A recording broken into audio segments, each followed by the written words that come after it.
Imagine spending $80,000 on your own birthday party, only for your husband to stand in front of 100 guests, thank another woman, and hand you a t-shirt that says, "Single again."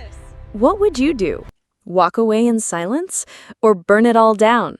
Let's find out right now on MyLifeStyle channel. The night air was crisp over Manhattan, and the city skyline glowed like a million diamonds scattered across the velvet of the sky.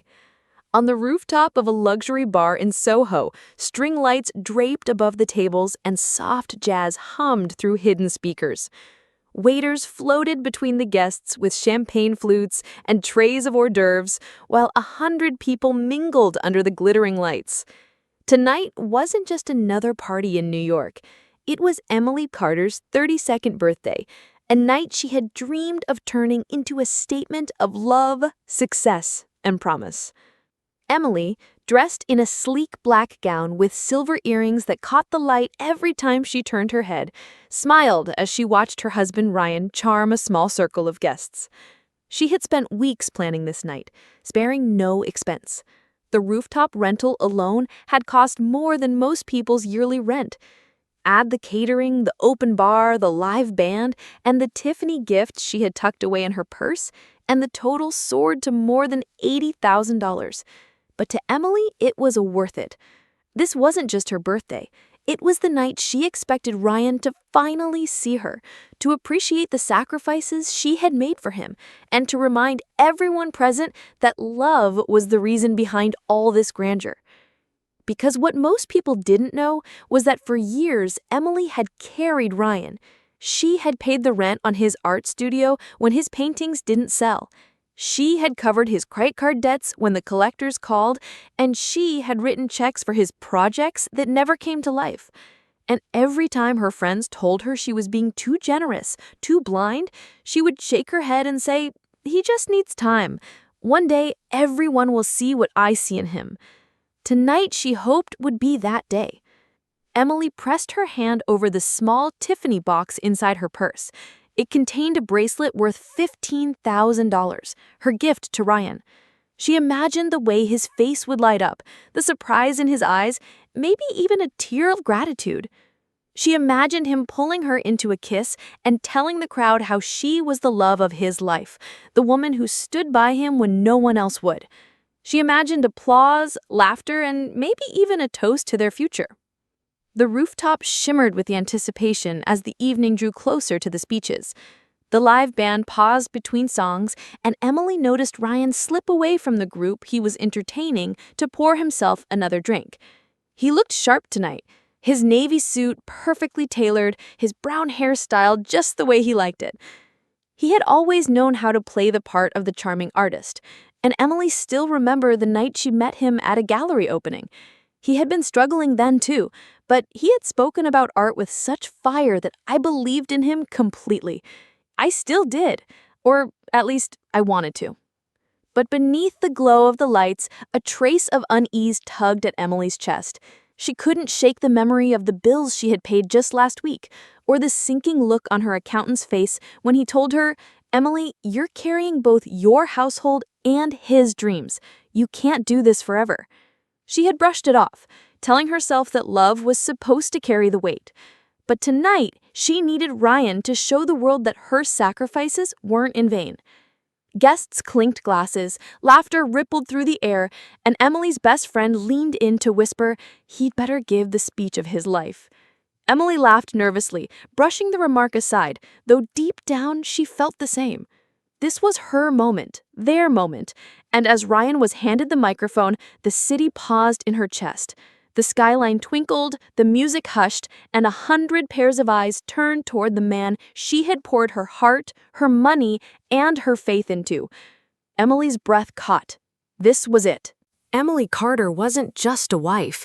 She had become the financial lifeline of her marriage. While Ryan spent afternoons sketching half-finished canvases and evenings networking with other dreamers, Emily was the one who made sure the electricity stayed on, the rent was paid, and the groceries were delivered. She had built her career in marketing from the ground up, clawing her way into the executive circle of a New York tech firm.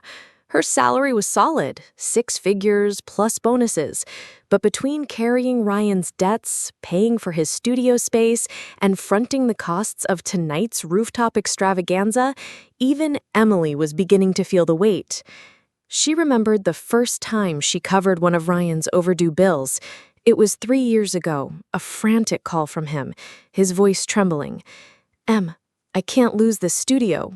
If I do, I'll never paint again." She had wired the money instantly, telling herself it was just one setback. But then came the credit cards, the emergency loans, and the endless promises. "Next month I'll sell a piece, you'll see." Each time she reached into her account, convinced that investing in his dream meant investing in their future. Her friends weren't as forgiving. At brunch, they would give her that look, the one that hovered between pity and disbelief. Her best friend Allison had once asked bluntly, "Emily, do you ever wonder if he'd do the same for you?" Emily had bristled at the question, insisting Ryan loved her. "He just needs time," she'd said, her voice firm even as doubt gnawed at her. Time. That was the word she had clung to. Time would prove everyone wrong. Time would reveal Ryan's genius. Time would turn their sacrifices into a story of triumph.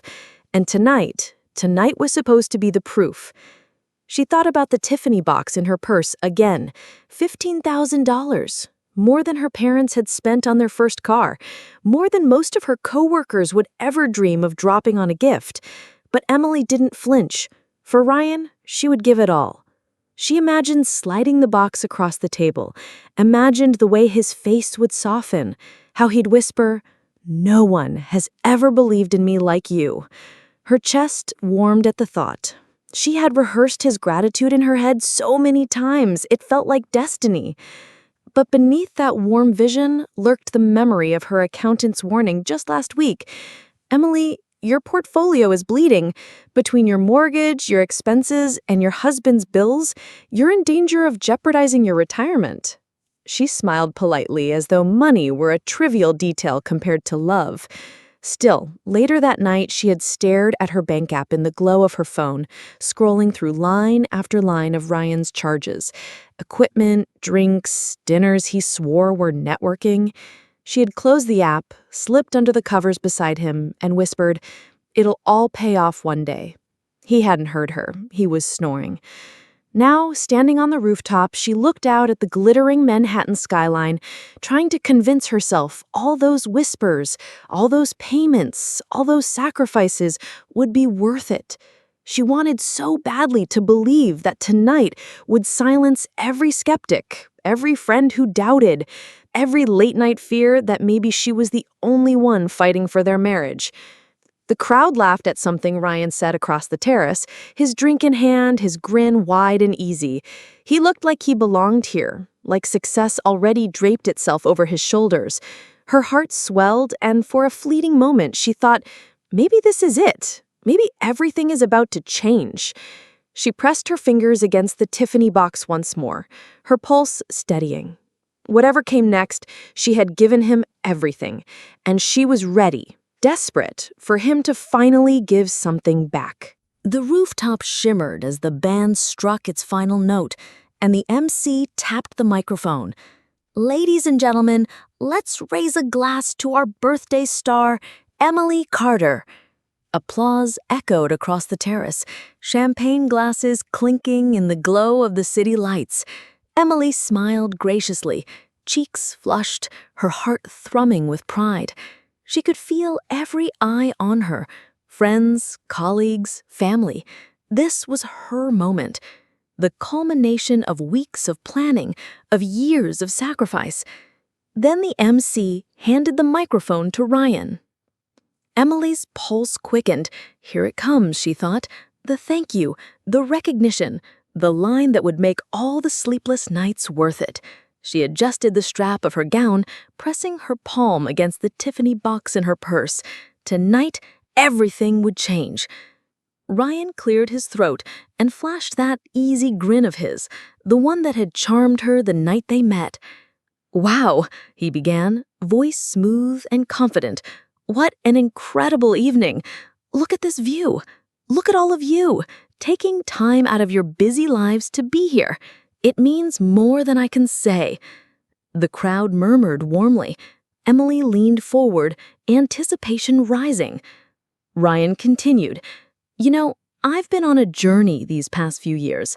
It hasn't always been easy, but I wouldn't be standing here tonight without a very special person." Emily's eyes glistened. This was it. He was about to name her, the woman who paid his bills, carried his dreams, sacrificed everything. But then he said it. "Clara," Ryan announced, turning toward a tall brunette standing near the bar. "You've been my rock, my muse, my biggest supporter. I can't thank you enough for believing in me when I didn't believe in myself." The rooftop froze. A ripple of confusion passed through the guests. Heads turned to the woman, Clara, whose face broke into a coy, knowing smile. A few people exchanged whispers. Emily blinked. Surely she had misheard. Surely he meant her. But Ryan's gaze lingered on Clara with a softness that left no room for doubt. Her breath hitched, the Tiffany box suddenly heavy in her purse. She gripped the edge of the table, her manicured nails digging into the wood. Ryan laughed lightly, oblivious to or uncaring about the stunned silence that had settled over the crowd. People always say an artist needs inspiration, and I found mine. He raised his glass toward Clara. "Here's to you." Gasps scattered through the terrace. A few guests coughed awkwardly. Others tried to smile as though it were just another quirky artist moment. But the air had shifted. She could feel it pressing down on her chest, suffocating. Allison, standing at her side, whispered, "Emily, what the hell is he doing?" Emily couldn't answer. Her throat burned, her vision blurred. The man she had defended, supported, built her life around, had just erased her in front of everyone. Ryan didn't stop there. He went on about Clara's faith in his art, about late-night conversations that kept him going, about how she never doubted his talent. Each word was a knife twisting deeper, each laugh a betrayal ringing louder in Emily's ears. The Tiffany box slipped in her purse as her hand trembled. This wasn't just a slip of the tongue. This was deliberate, calculated, cruel. Guests glanced at her, their faces a mix of pity and discomfort. A colleague of hers, seated nearby, muttered under his breath, "This is brutal." Emily forced a smile, her lips trembling. She wouldn't give them the satisfaction of seeing her break. Not here, not yet. Ryan finally wrapped up, raising his glass once more. "To Clara, the reason I keep creating. To love, to inspiration, to life." The rooftop clinked half-heartedly, the sound hollow, strained. Clara lifted her glass with a smug tilt of her chin, and Emily sat frozen, her heart pounding against her ribs, realizing in that instant that her entire marriage had just been exposed for what it truly was, a performance she had paid for, while the real script had been written for someone else. The air hadn't recovered from Ryan's toast when he grinned and reached for a neatly wrapped box beside him. "And now," he said, his voice carrying over the uneasy murmurs, "a little something for Emily. After all, it's her big day." Emily blinked, trying to steady her breath. Maybe this was his way of circling back, of redeeming himself. Maybe the awkward mention of Clara had been some twisted artist's joke and now he would put it right. The Tiffany box in her purse still pressed against her palm like a promise, like hope fighting to survive. Ryan tore the wrapping paper theatrically, dragging out the moment as if he were on stage. The crowd leaned forward, their curiosity piqued. He pulled out a folded piece of fabric and shook it open with a flourish. Laughter, confused, nervous, shocked, broke across the terrace. It was a t-shirt, cheap cotton, against the shimmer of evening gowns and suits. Printed across the front in bold, block letters was one phrase: "Single again." Emily's stomach dropped. For a moment, the world spun in slow motion. Ryan held it up proudly for everyone to see, grinning ear to ear. "Come on, it's funny. She's the life of the party, right? Everyone knows she can do better than me." He chuckled, but the laughter didn't follow. Instead, scattered gasps and awkward coughs filled the silence. A woman near the bar whispered too loudly, "Did he seriously just do that?" Emily's ears burned, her face hot under the gaze of 100 people. She tried to smile, but her lips betrayed her, trembling as though they belonged to someone else. Allison's hand shot to Emily's arm. "Don't you dare laugh this off," she hissed. Ryan, oblivious, or worse, indifferent, stuffed the shirt back into the box and nudged it toward Emily. "Go on, babe, try it on for the crowd. Let's give 'em a show." The cruelty of it landed like a slap. This wasn't a joke. This was humiliation, served with champagne and city lights. Emily's stomach dropped, a cocktail of rage and despair rising in her chest. She could hear the whispers now, like daggers cutting through the air. "Poor thing. I'd kill him if he were my husband. Is this some kind of performance art?" Ryan raised his glass again, still smirking. "Come on, lighten up. Life's too short to be serious all the time." But Emily knew this wasn't about levity. This was power, control, a public stripping of her dignity. He wanted the spotlight, and he was willing to burn her under it. Her hand brushed against the Tiffany box again, the bracelet she had planned to give him. $15,000 of devotion, waiting for a moment of gratitude that never came. She felt sick. The silence thickened, punctuated only by the clink of a glass accidentally set too hard on a table. Even the band sat frozen, instruments resting in their laps. The city itself seemed to hold its breath, as though Manhattan had turned its lights to bear witness.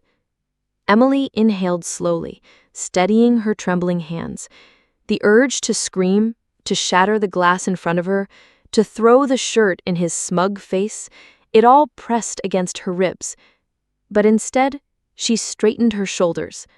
She looked at Ryan, really looked at him, the man who had drained her bank account, her patience, her trust, the man she had defended to friends who warned her, the man who now dangled her humiliation like cheap confetti.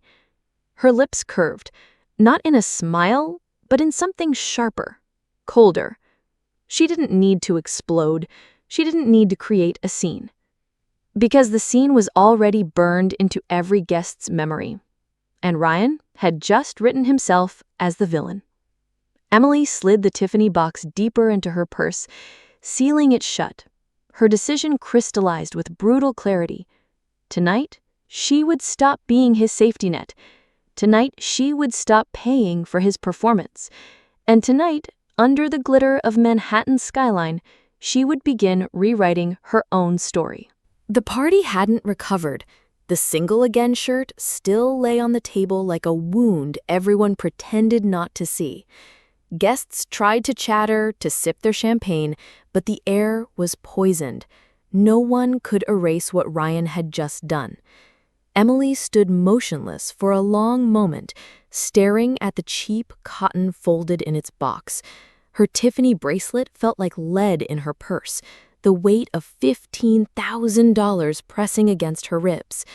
She realized she had been carrying Ryan the same way she carried that bracelet, delicate, precious, careful, only to watch him throw it all away with a single cruel gesture.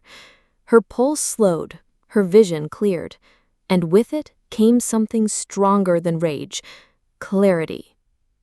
Emily straightened her shoulders. The chatter around her dimmed as though the rooftop itself understood a shift was coming.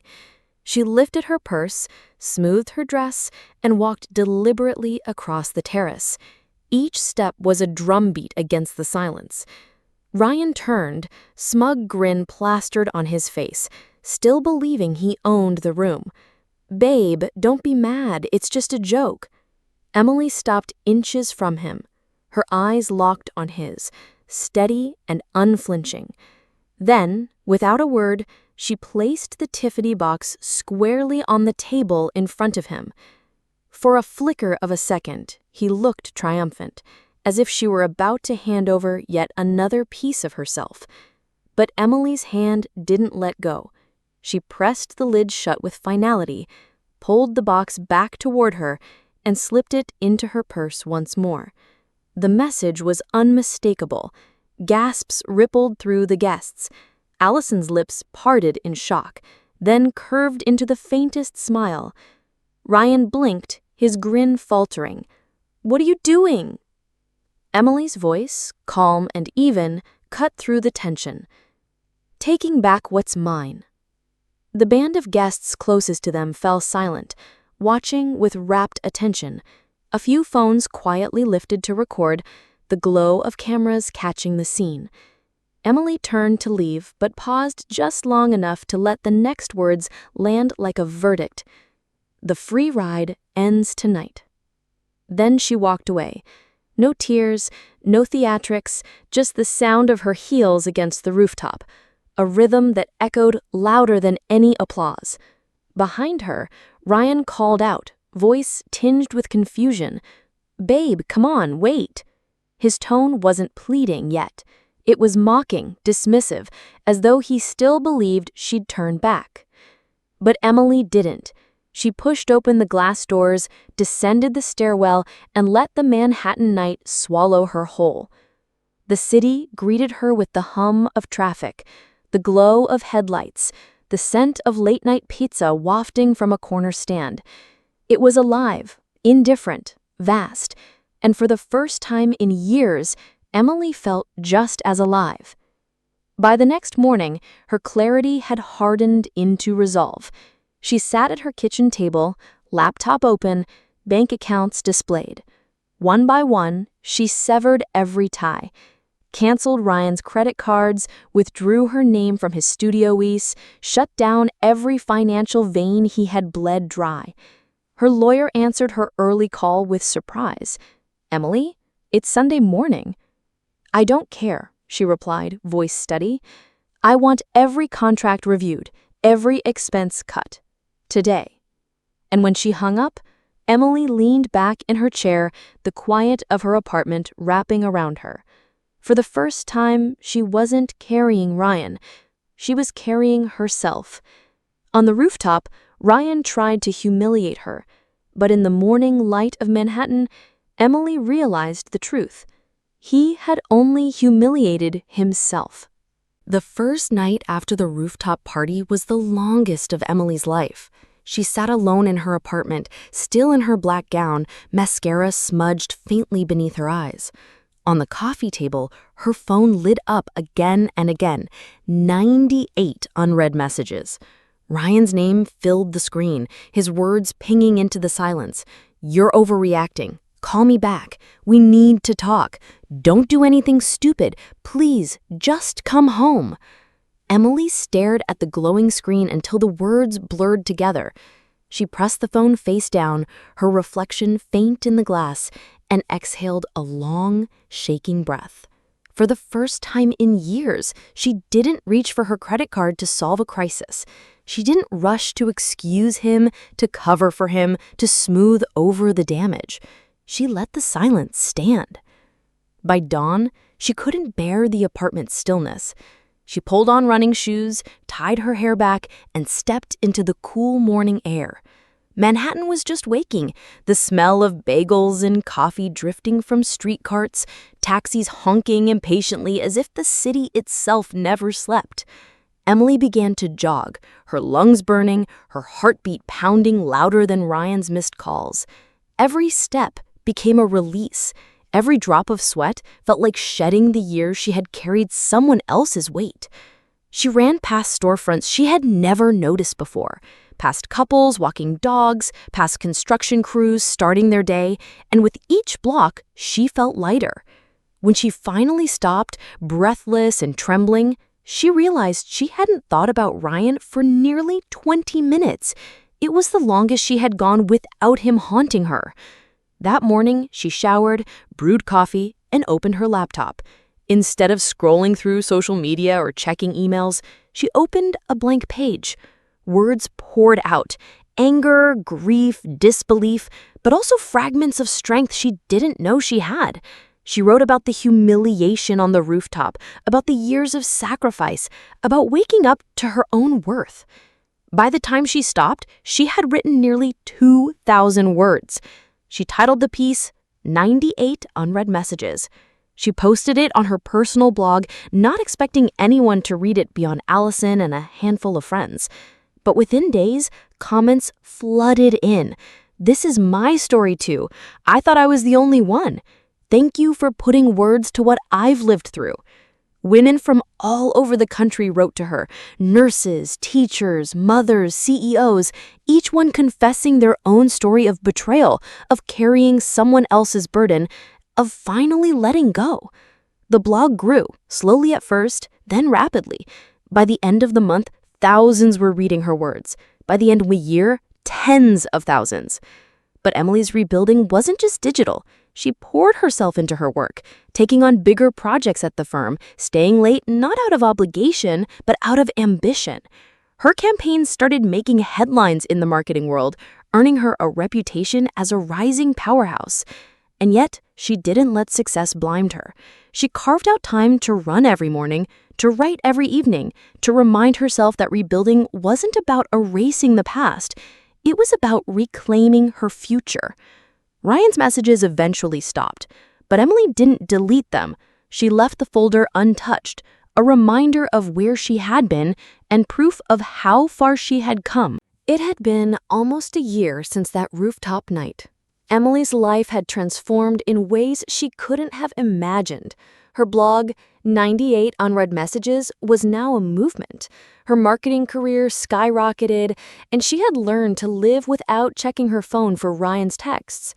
But then, on a gray Tuesday morning, a letter arrived in her mailbox. Not an email, not a text, a letter, handwritten, folded neatly into a plain white envelope. Her name, Emily, was scrawled across the front in Ryan's familiar handwriting. For a moment, her breath caught. Against her better judgment, she carried it inside and sat at her kitchen table. The city buzzed outside her window, but inside, time felt suspended. She opened it slowly. "Emily, I don't know where else to turn. I know I hurt you. I know I destroyed the best thing I ever had. I thought Clara loved me, but she was just using me. She's gone now. Took everything. I'm broke. I'm alone. And I can't stop thinking about how I threw away the only person who ever believed in me. Please, Emily, can we talk?"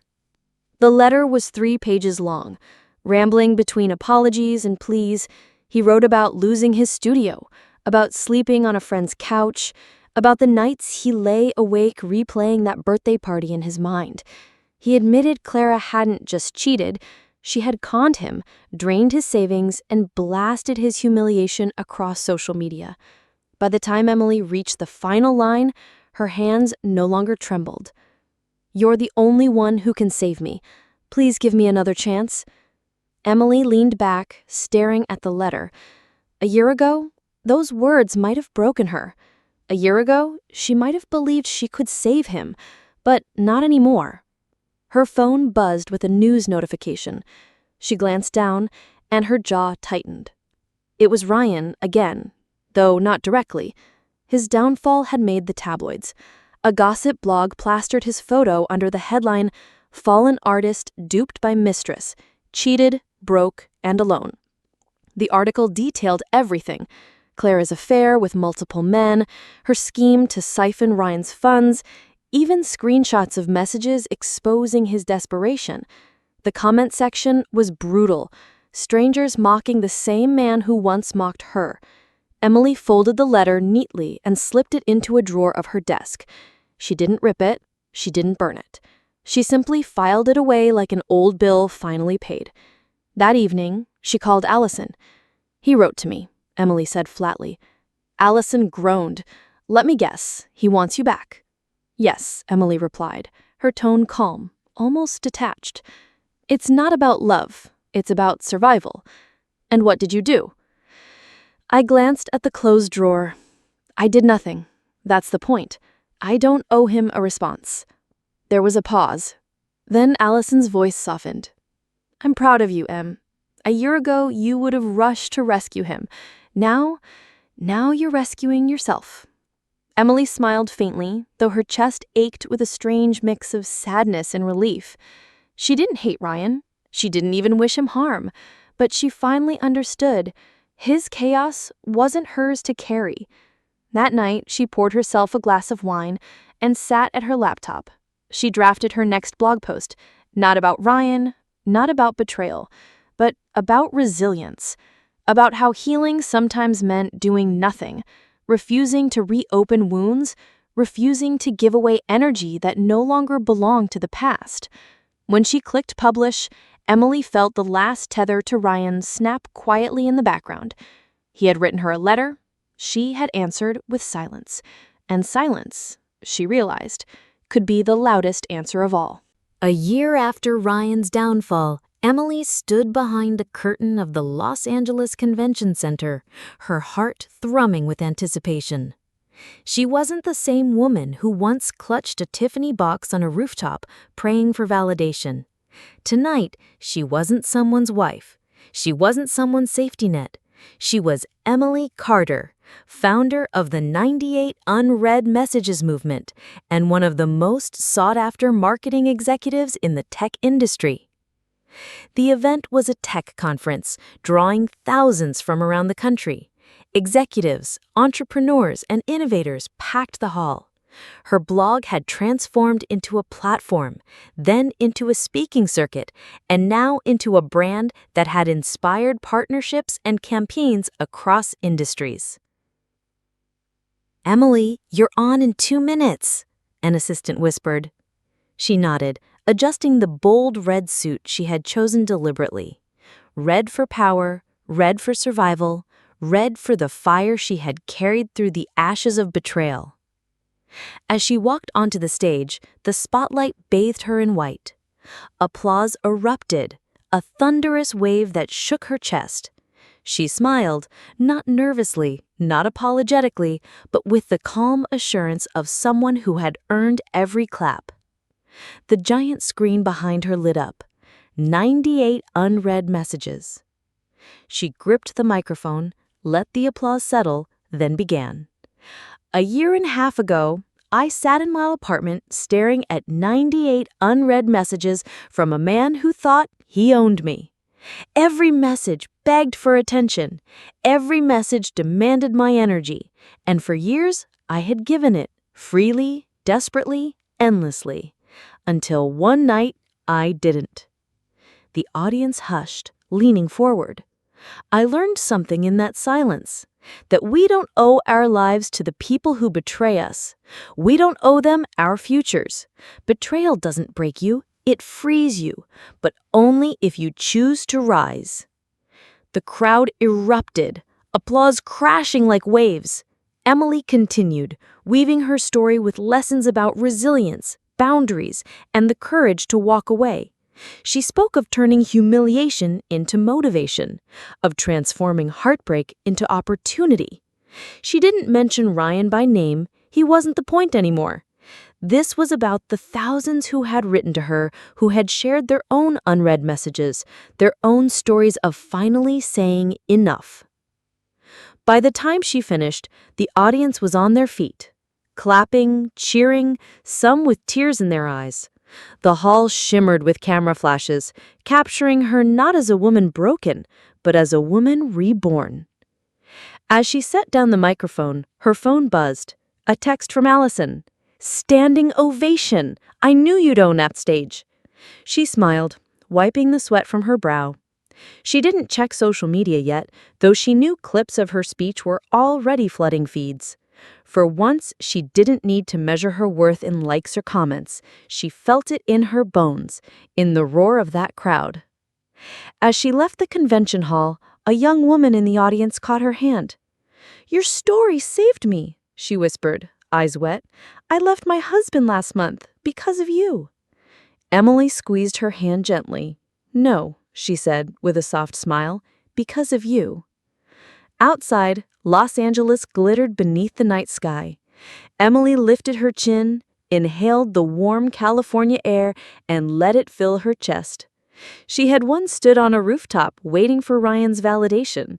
Tonight, she had stood on a stage and validated herself. And this time, no one could take it away. The conference had ended, the applause still ringing in Emily's ears when she returned to New York. She thought the chapter with Ryan was permanently closed. But fate had one final scene to play. 2 weeks later, Ryan showed up at her office lobby. She almost didn't recognize him at first. His once tailored suits were replaced by a wrinkled shirt and faded jeans. His hair was unkempt, his eyes hollow. He clutched a worn backpack like a man carrying the last of his life on his shoulders. "Emily," he said, voice cracking, "please, can we talk?" For a moment she simply stared, memories of rooftop lights and humiliating laughter flashing through her mind. She remembered the cheap cotton shirt, the whispers, the Tiffany box she never gave him. And then she remembered the silence she had chosen, the path she had built without him. Against her better judgment, she led him into a quiet corner of the lobby. Ryan's words tumbled out in a rush. "Clara's gone. She took everything. Money, paintings, even my contacts. I'm ruined. I know I don't deserve it, but I need you.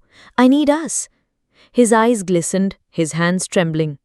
"You're the only one who ever believed in me." Emily listened, her face calm, her heart steady. A year ago, his desperation might have cracked her resolve. But now, all she felt was distance, like looking at a stranger. She opened her purse, pulled out her checkbook and wrote a single number. $50. Ryan blinked. "What's this?" "It's enough for a bus ticket," she said evenly. "Back to wherever you came from. That's the only ride you'll get from me." The words landed with the weight of finality. He stared at the check, his lips parting, but no words came. Slowly his shoulders collapsed, and he turned away, disappearing through the glass doors into the busy Manhattan streets. Emily watched him go, not with bitterness, but with relief. He was finally out of her orbit, a closed chapter filed away like the letter in her drawer. That evening, she met Allison for dinner at a rooftop restaurant. Different from the one that had broken her, brighter, freer. The city stretched out below them, glittering as if it too had rewritten itself. Allison raised her glass. "To freedom." Emily smiled, clinking her glass. "To futures." And just as she took her first sip, a voice interrupted. "Emily Carter?" She turned to see a man approaching their table, tall, confident, dressed in the sharp simplicity of someone who didn't need to prove his wealth. "I couldn't help but notice you," he said with a polite smile. "I'm not here to interrupt your evening, but I'd love to continue the conversation we started in LA. My company could use someone like you, and maybe I could too." Allison shot Emily a look, eyebrows arched. Emily laughed softly, setting her glass down. For the first time in years, she felt the possibility of love not as a lifeline, but as a choice. Not desperation, not obligation, just the spark of something new, waiting patiently in the wings. Later that night, as she walked home beneath the Manhattan skyline, Emily thought about everything she had lost and everything she had gained. She had been betrayed, humiliated, written off as a punchline, but she had turned that pain into a platform, that silence into a voice, that ending into a beginning. And now, as the city hummed around her, she knew the truth. Sometimes, losing a man doesn't mean losing yourself. Sometimes, it means finally finding the world that was waiting for you all along. The story of Emily Carter isn't just about betrayal. It's about what happens when betrayal forces us to look in the mirror and ask, who am I without this person? For years, Emily poured her money, her love, and her faith into Ryan's dreams. Many people watching may recognize themselves in her, carrying a partner who gives nothing back, staying silent to keep the peace, and waiting for appreciation that never comes. Her humiliation was public, but her healing was private, and that's where the real transformation began. What this story teaches us is that betrayal doesn't have to define you. It can refine you. It can push you to draw boundaries, reclaim your dignity, and rebuild a life that's stronger, freer, and more purposeful than before. Emily's choice not to fight in anger, but to walk away in power, is a reminder that sometimes silence is louder than any argument. Her journey from humiliation to triumph reflects a universal truth. Love cannot be begged, respect cannot be bought, and self-worth cannot be outsourced. The message extends beyond relationships. It speaks to careers, friendships, and even family ties. Whenever we allow others to drain us, we risk losing ourselves. But when we reclaim our agency, as Emily did, we not only survive, we thrive. So the next time life hands you a metaphorical single again shirt, remember, you decide whether it's an ending or the beginning of something far greater. If Emily's story gave you chills, hit that like button and drop a comment below. Have you ever had to walk away from someone who betrayed you? What gave you the strength to finally say enough? We want to hear your stories in the comments. And don't just keep this to yourself. Share this video with a friend who needs a reminder that betrayal doesn't break you, it frees you. And of course, make sure you're subscribed because tomorrow's story might just change the way you see trust, love, and power forever. In our next video, we'll uncover a shocking case where a secret double life unraveled in the most unexpected way. You don't want to miss this.